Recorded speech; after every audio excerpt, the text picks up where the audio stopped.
Welcome to The Explainer. Sometimes the best way to understand the story of a great city isn't through the big headlines, but through a single family album. And that's exactly what we're doing today. We're going to look at the lives of Herman Schaffner and Marianne Paul and see how their personal journey really tells the story of San Francisco itself, one step at a time. This quote right here really hits the nail on the head. We tend to think of history as these huge, monumental events, but really, it's built from countless personal stories, stories of hope, of struggle, all woven together to create the fabric of a place. So let's start pulling on that first thread. All right, so before Herman and Marianne ever even met, they were on these two totally separate but kind of parallel journeys. Both were children of immigrant families, and both were being pulled by the promise of the American West straight towards this booming city of possibility, San Francisco. So take a look at this. It's a perfect snapshot of the immigrant experience at the time. You've got Herman, born in New York to German parents, and then all the way over in Massachusetts, you have Marianne, born to Irish and Scottish parents. They literally started on opposite coasts, but that magnetic pull of opportunity out in California was just too strong to resist. For young Herman, his story, right from the start, is one of real hardship. Can you imagine? He lost his mother, Susanna, when he was just a toddler. And it's this personal tragedy that really becomes the catalyst for a life-changing journey that would shape his entire future. So in 1856, when he's not even 5 years old, Herman and his new blended family, his German dad and his Irish stepmom, make the huge trek to San Francisco. Think about what that journey must have been like for a little kid. He ends up growing up in this big, busy household right in the middle of a city just buzzing with gold rush energy. And the fact that his father became a citizen that same year, well, that just shows how all in they were on this new life out west. Meanwhile, at around the same time, Marianne Paul is on a journey of her own. Her family's story is a perfect example of that restless spirit of 19th century America, that constant search for a better opportunity.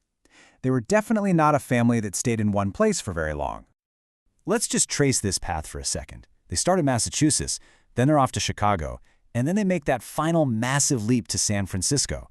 And you have to remember, as the oldest of 7 kids, Marianne must have had some serious responsibilities on her shoulders, helping her family find their way across a country that was changing by the day. And it's right there, in San Francisco, this incredible melting pot of a city, where these two separate stories finally become one. Herman and Marianne, both kids of immigrants, both transplants. They find each other and start to build a life that's all their own. What's so cool is seeing how their life just maps right onto the city's timeline. They get married just as the Transcontinental Railroad is finished, basically plugging San Francisco into the rest of the country. And get this, the 1880 census shows them living with Marianne's widowed mom and her siblings. It's such a great picture of those close-knit, multi-generational families. Then, by 1900, they've got their own place on Castro Street, a real symbol that they'd finally put down deep roots. And soon enough, their family starts to grow. They had 3 sons, Paul, Herman Jr., and Frederick.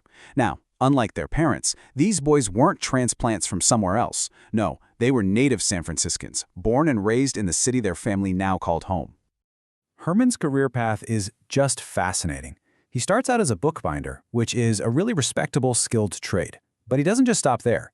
He rises up to become a major leader in a fraternal group called the Knights of Pythias, and he holds a key position for, get this, 35 years. That's a classic American story, right? Moving from skilled labor to a position of real community leadership. As the new century rolls in, the Schaffner family is doing well. They found success. But, as life so often does, it also brought them profound, just unimaginable heartbreak. First, they lived through a citywide catastrophe. The 1906 earthquake just flattened huge parts of San Francisco. But miraculously, the Schaffner family and their house on Castro Street, they were spared the worst of it. They literally survived the single most defining disaster in their city's history. But then, just 2 short years later, a different kind of earthquake hits the family. Marianne, the absolute heart of their home, passes away. She was only 53 years old.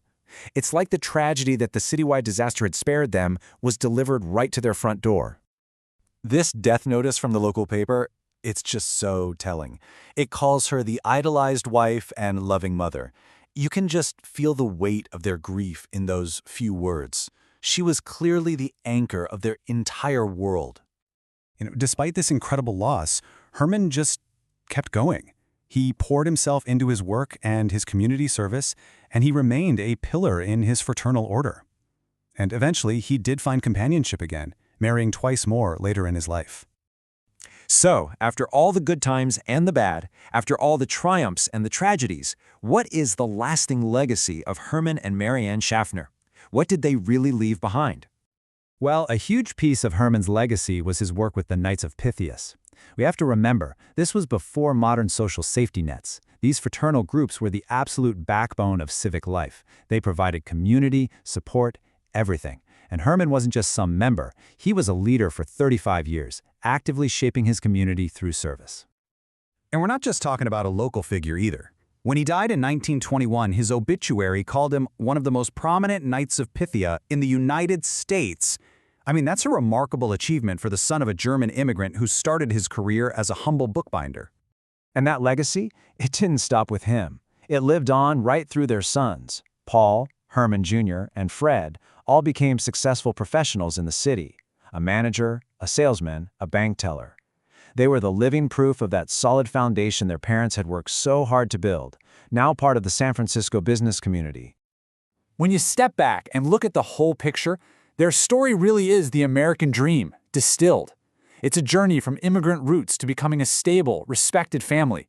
And it was all built on hard work, on community, and on devotion to one another, all playing out against the incredible backdrop of a growing American city. And that really leaves us with a final thought, doesn't it? The Schaffner story is so unique to them, and yet it represents countless other stories, the stories of families whose names we'll never know. It's about the quiet, steady work of generations that built the very foundations of the communities and the cities that we all call home today.